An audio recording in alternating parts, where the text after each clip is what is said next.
That ending really ties everything together nicely, bookends the song in terms of sonic quality. What's up, friends? Today we're checking out the ending to episode 5 of Chainsaw Man. The song is called In the Back Room, and it's by Syudou, probably pronouncing that name wrong. This episode was full of a lot of interpersonal conflict and intrigue, and a little bit of manipulation in some really weird ways, in some really devious ways. So I expect to see that reflected in the music somehow. We'll be looking at this song from the perspective of a producer and songwriter, so expect a lot of pauses to go over specific elements of the song and to track how the song is developing.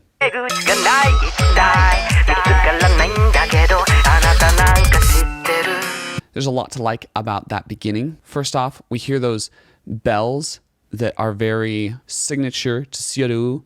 You hear it in a lot of his music. It's kind of part of his style. And it adds a nice creepy tone to this specific song. They sound like they're slightly out of tune, like something's slightly off, which is how this episode felt to some extent, like something's off. Also, we have this interesting interplay of live drum sounds with very electronic sounding drum sounds. On the live sounds, we hear that ride, which sounds very realistic and very metallic, whereas that kick and snare feels so electronic. They're really speedy and they glitch in this really particular way. The vocals are isolated in terms of their frequency range. We have a low pass and a high pass filter, as well as a little bit of distortion on that vocals that creates that nice telephone effect.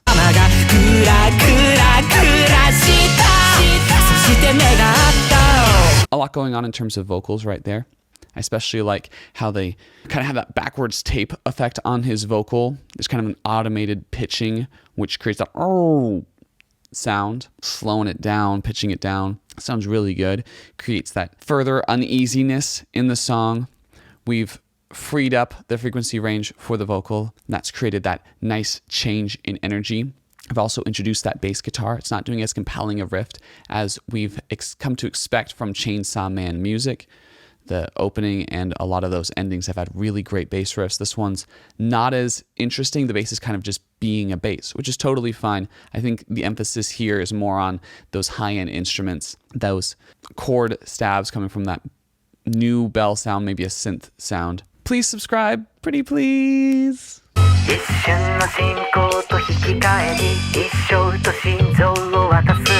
I like that we go back to that original sound again, and now we've also EQ isolated that bell sound a little more, which makes it sound like it's a telephone ring. Has a nice effect to it. It's like we're pushing and pulling in terms of the production development.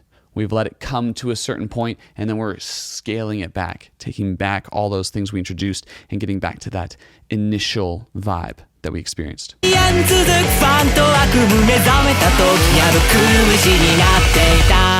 I really like that build right there. We've got both the drums building in, getting faster and faster, but we also have this nice kind of whirring, whooshing sound. Sounds a lot like a chainsaw.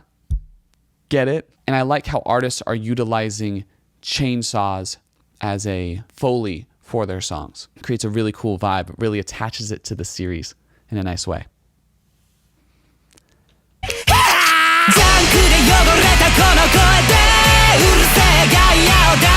Nice eruption of sound right there, like how it's introduced with that guttural scream, adds this layer of intensity that fits well with Chainsaw Man, this kind of internal frustration. And then the guitars are coming in a lot more of a high-end way, creating a lot more of that wall of sound where the whole frequency range is filled up.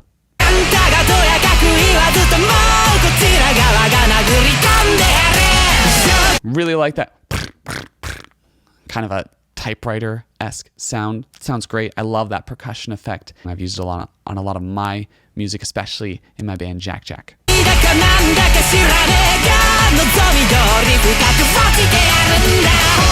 That transition there in the high end, how the instrument pairs with the vocal.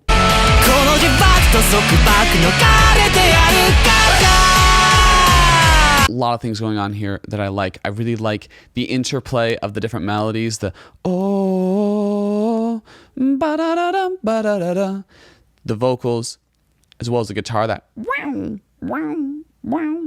Could also be a synth Not 100% sure, but it sounds a little bit more like a guitar to me. He's done this a few times throughout the song. When he approaches his R's, he kind of rolls into them, which sounds really cool. Has that nice intensity to him. Makes it sound more like a growl as he approaches that vocal line.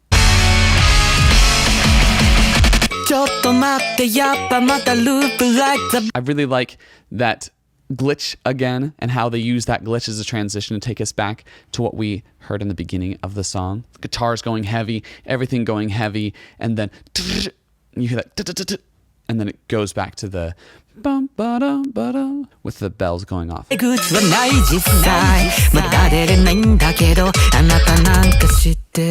That ending really ties everything together nicely. Bookends the song in terms of sonic quality. Also got a bit of vinyl scratching in terms of the electronic production right there. This song is intense, and it's intense in a different way.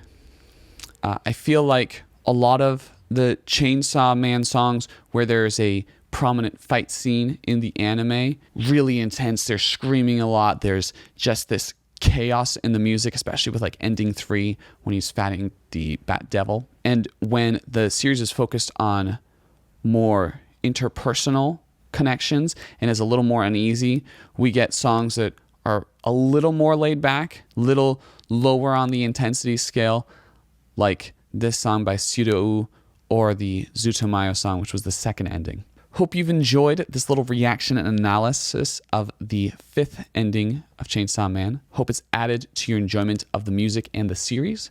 If so, I'd love it if you gave this a like, comment, share, subscribe. Also, I'm thinking about potentially starting up a Patreon or something of that nature. If that's something you're interested in, I'd love to hear your thoughts of what you'd like to see from me on a service like that. Really appreciate it. Also, I'd love it if you checked out my music. I've got a new album, Bashing My Head Through a Wall, that also uses a lot of subtle, creepy interplay, but for the most part, it's just an emo acoustic album. You can also check out my other Chainsaw Man reactions. They're here. Catch you on the flip. Do you hear the heartbeat? It's a secret, and